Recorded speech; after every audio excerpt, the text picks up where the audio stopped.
Tam zamanı geldi. Oktay Usta, bizlere zeytin hazırlar mısın salamura dediniz. Sizler için kırma zeytin tarifi geliyor. Buyurun.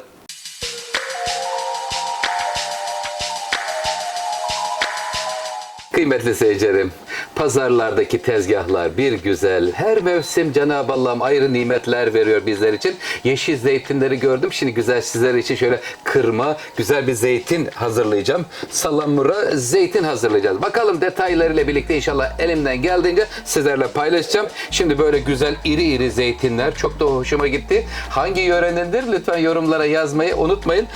Burada da bayağı bolca zeytinim var ama bugün ben sizlere şöyle 2,5 kiloluk bir kavanoz ile zeytin hazırlayıp böyle 10 gün boyunca suyunu değiştirip enfes bir zeytin hazırlayacağız. Ev usulü kırma olacak. Bismillahirrahmanirrahim. Önce zeytini kırıyoruz. Neyle kırıyoruz? Kavanoz ile. Şöyle bakın. Çıtlatma usulü. Bir de çok vurursanız, çok vurunca ne oluyor onu da görelim. İşte böyle oluyor. Böyle ayrılıyor. Bu değil de şuradaki doğru olan bu şekilde çıtlatıyoruz. Kırma zeytin yapıyorum. Lütfen takipte kalın. Zeytinleri kırıyor. Sonraki aşamalar çok önemli. Geliyor efendim. Bismillahirrahmanirrahim.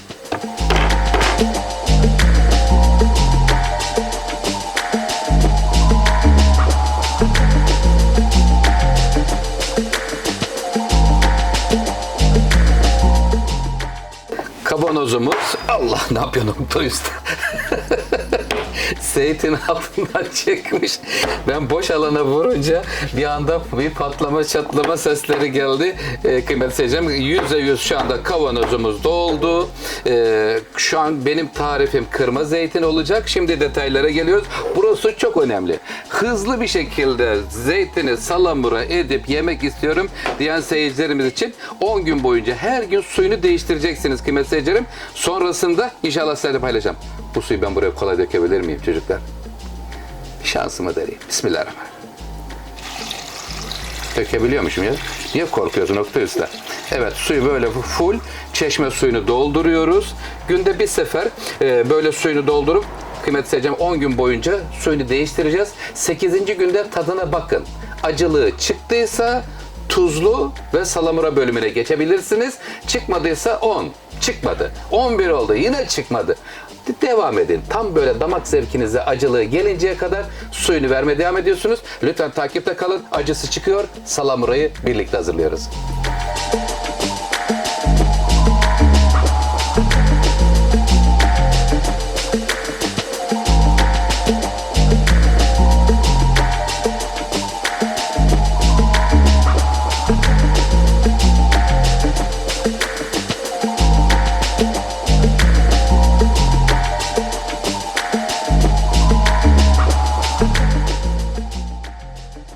Zeytinimizin acısı çıktı kıymetli seyircilerim. Her zeytine göre acılık miktarı değişebilir.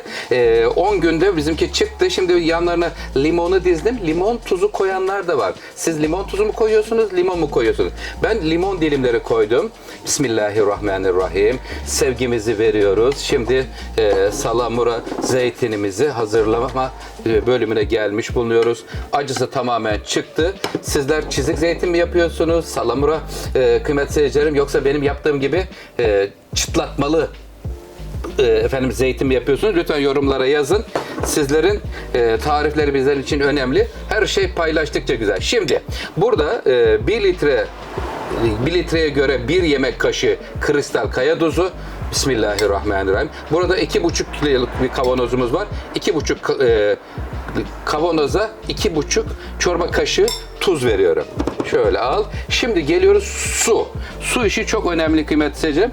Normalde bu acısı çıkarken süreçteki normal çeşme suyu, ama son final suyu içme suyu verelim buraya. Burası önemli çünkü içindeki klor zeytinin dengesini bozabilir. Ondan dolayı söylüyorum. İçme suyunu veriyoruz. Karanlık ve serin yerde kalsın. Yaklaşık bir 15-20 gün sonra tadına bakarsınız. Ondan sonra güzelce afiyetle yersiniz. Üstüne biraz da zeytinyağı gezdireyim mi? Şöyle erisin. Buradaki zeytinlerin üstte kalan bölümü çok önemli. Mutlaka üstüne bir şey koyun.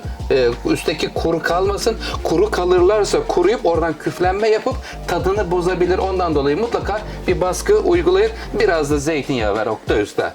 Efendim Ege'nin incisi zeytinyağı, Oktay Usta salamura olarak hazırlıyor sizler için. Yorumlarda zeytinle ilgili hangi zeytin hazırlamamı isterseniz lütfen yorumlara yazın. Yorumlarınıza elimden geldiğince cevap vermeye çalışıyorum. Full doldu. Kapağını kapatıyor ve sevgiyle artık efendim zeytinimizin lezzetlenme bölümünü bekliyoruz. Kendinize iyi bakın. Hoşça kalın, sağlıklı kalın. Sağlıklı, mutlu, huzurlu günler diliyorum efendim. Allah'a emanet olun.